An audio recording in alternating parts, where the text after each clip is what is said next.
So let's talk about the rumors percolating regarding the X-Men reboot under Tom Breevort. They are out there, and I've got to bring in the X-Men aficionado, Doc. Do you have high expectations for Breevort's X-Men? You know what? Whenever I first heard that Tom was coming on, I had very low expectations. The guy just doesn't have the Rolodex of talent. He's not going to take any fucking risks because he hasn't taken any risks in 20 years. Well, let's talk about that Rolodex and who he's bringing in. According to these rumors, inside sources at Marvel claim that they got a good look at Tom Breevort's upcoming plans for the franchise. No artists and full creative teams are locked down yet, but Dan Slott, Gail Simone, Rainbow Rowell, and Rob Liefeld will be announced as the new architects of the era. Now, we have heard the Gail Simone name. It seems like she's going to be writing the X-Men story for Free Comic Book Day this year, and people had basically thought that maybe Gail Simone was associated with this. Dan Slott makes a lot of sense. Rainbow Rowell, not a whole lot of sense there because she's never actually written a successful comic book. And then Rob Liefeld, I guess, is the big the big name that you wouldn't have expected to be in here. How the hell is Rob Liefeld going to be able to get along with Dan Slott, Gail Simone, and Rainbow Rowell and Tom Breevort? Tom was likely going with, reliable creators. And based on this is, these are the ones that he's worked with in the past. He's worked with Dan Slott more than probably any other writer.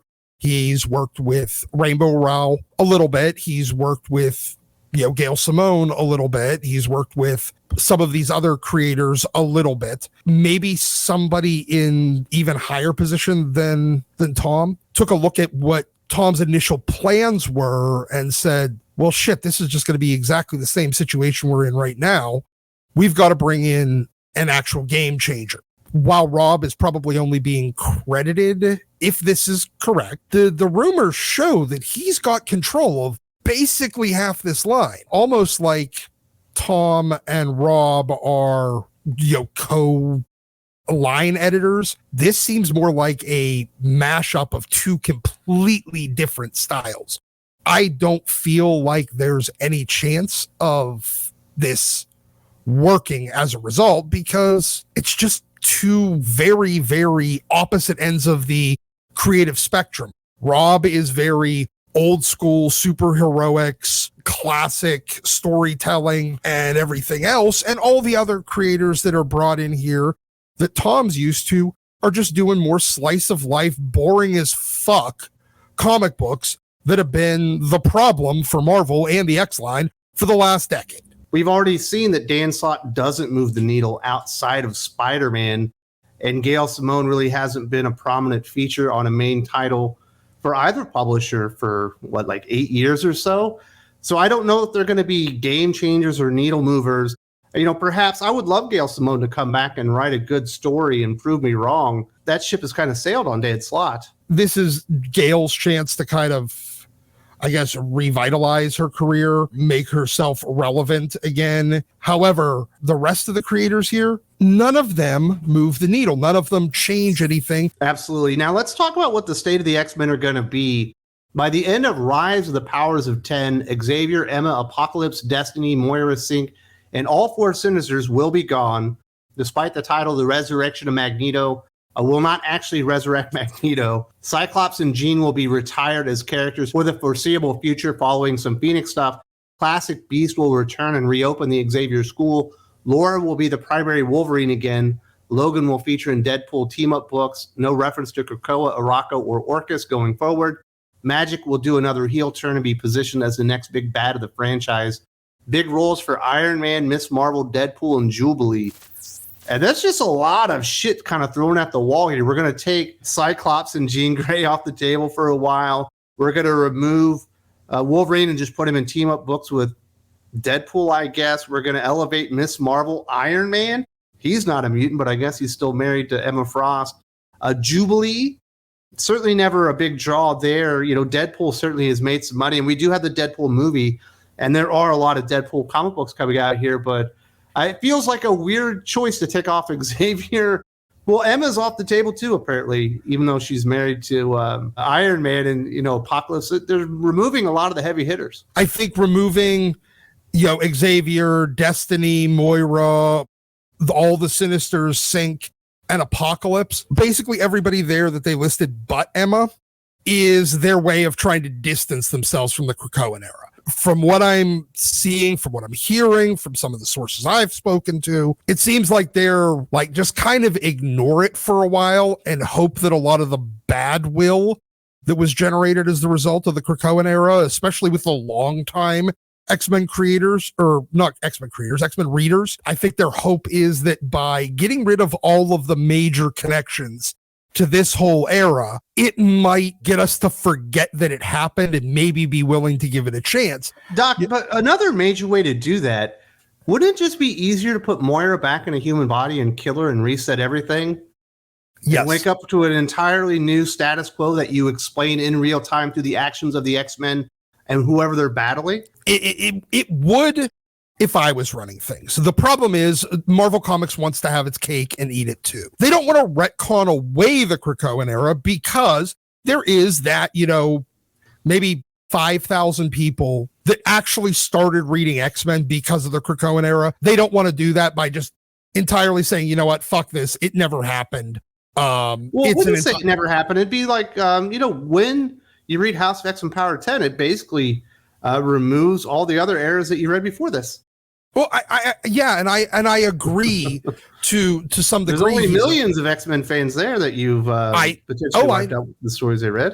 Absolutely. They never thought about that, but now I think they're looking at, well, we did get a couple of new fans. We lost 10 times as many as we got, but we did get a couple new fans, so we don't want to, push them away in the event that the lapsed readers don't come back as a result of this. Now, you mentioned the lap fans, and that's one of the things that House of X, Powers of 10, despite really wiping out a lot of the history of the X-Men, basically it happened in past lives of Moira, wasn't really, it was something that informed what Moira was doing in the time of, I guess, the Krakoan era of X-Men, although that story kind of goes off a track. I don't think people or lapsed fans are going to come to the X-Men with this setup. Now, we can be wrong. These are limited rumors, and this isn't going to be the entire scope of everything. But I do feel like these are probably going to be the main architects of a lot of these books and stuff. And people will come back for Liefeld, but I don't see them coming back for the rest because it doesn't sound all that interesting. And Magic being the big bad moving forward, like, she's a cool character, but who wants to see her be the new Magneto? That's not going to put a single ass in a seat. And how do you expect to keep your the couple thousand weirdos that really, really love the Krakoan era, but get away from the Krakoan era, but not erase the Krakoan era, but try to win back the readers that the Krakoan era pushed away without erasing the Krakoan era as well? It seems like they're unwilling to completely pull the trigger on any particular direction, and that's going to end up blowing up in their face like fucking Wile E. Coyote. Yeah, and then the X-23 becoming Wolverine again. Like, how many times are we going to try this stupid experiment? They don't know how to make this thing work, and they are refusing to accept that it doesn't, and that she needs her own identity. So let's talk about the titles. These are rumored, and the writers with them. We have Uncanny X-Men by Gail Simone, led by Jubilee for the team. Iron Man and the X-Men by Dan Slott, described as X-Men as Avengers. Deadpool and the X-Men, all Deadpool and X-Force books pitched and developed by Rob Liefeld.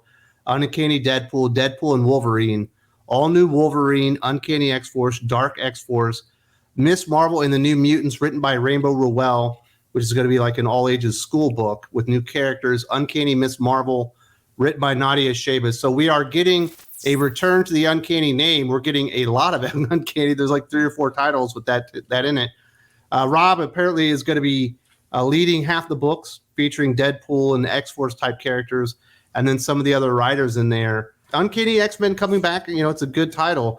Uncanny X-Men led by Jubilee makes less sense than anything I could possibly imagine. That's Gail. She's going to make it a quirky girl book that's all jokey, thinks that she's going to make it playful, but in reality, it's just going to be cringe-inducing. Whatever Gail is doing in the X-Men office, based on what we know about the Free Comic Book Day book, whatever she's doing is going to be Jubilee-centric. Jubilee is the central character on the cartoon that's coming up, the X-Men 97 animated series, and Jubilee is the central character in the flagship X-Men book, I don't think it has a lot of legs to it. The Dan Slott writing Iron Man and the X-Men. Why is Iron Man an X-Men character, first of all?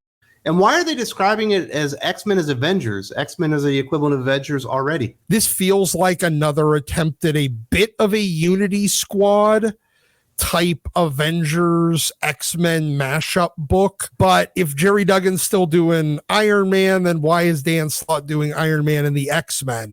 That doesn't really make a lot of sense to me. Dan Slott already failed miserably at Iron Man. Why they're giving him a second crack at it, other than he wants a second crack at it, I don't entirely understand. It kind of does make sense that is the book Tom would give Dan Slott, and he's definitely going to be the editor to give Dan Slott a book, and they're going to look at it the same way that they look at him doing the adjectiveless Spider-Man book or the Spider-Boy book right now.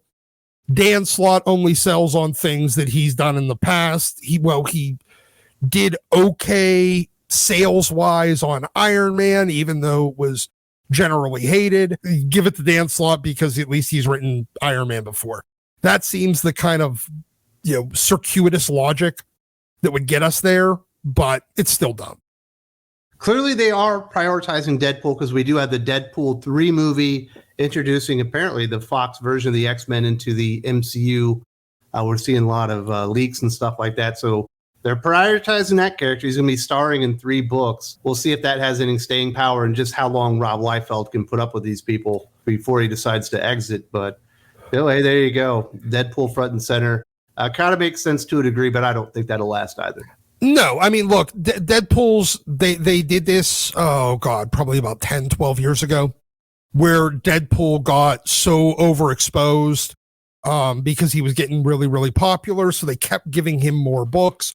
There was a Deadpool team up book. There was there was 2 Deadpool ongoings, plus he was in another book. He was always showing up as a variant cover. They're doing it again, but to try to capitalize, as you mentioned, on the Deadpool 3 movie, but it doesn't feel like it has the kind of grassroots growth in character popularity that it did to justify it back then. They didn't, I guess, leave audiences wanting more back then. They just met audience demand, and it blew up in their face, and the popularity of Deadpool kind of started cratering as the result until the movie came out. While I don't hate the idea, I do think that having Rob involved on a Deadpool book is probably the smart idea. I just feel like this might be a little too much. I feel like if you were going to have Rob there, he should have both Deadpool and Cable as kind of his central characters. This feels too much Deadpool, and it might blow up in their face. We shall see what happens with this. Obviously, it's rumors. It's the early information that we do have. I believe the big announcement's going to come out in January, so we probably got a month before any of this stuff is confirmed. Not looking promising, but I don't know. It feels like anything could be a step up from Krakoa, but maybe that's not true. We could be getting X-Men with tummies or something stupid like that. Now, Doc, we talked about this for about 25 minutes. We're also going to do a Q&A this week because there's a whole lot more Doc available to you if you are a fan of his, and apparently you've got some type of underground movement, this Doc is right bull crap. And we can quench your thirst over on the Patreon because we do have the Q&A. We have this unfiltered as well as an unfiltered review every single week, Doc. Good stuff. Absolutely. Yeah, absolutely. Unlike Marvel Comics, you know when to say enough is enough of Doc. And, put it on the Marvel Unlimited app. Exactly. That's what the Patreon is for. You keep me to a proper amount of exposure on the YouTubes. You give the patrons on the Patreon that double, triple dose of me. And as a result, if you started giving them 5, 6, 7 hours of me every week, they get sick of me really fucking fast. The fact that they don't do it in 3 hours is still perplexing to me. Plenty of Doc if you're a big fan of his, but you got to go to the Patreon, and there is a link in the video description.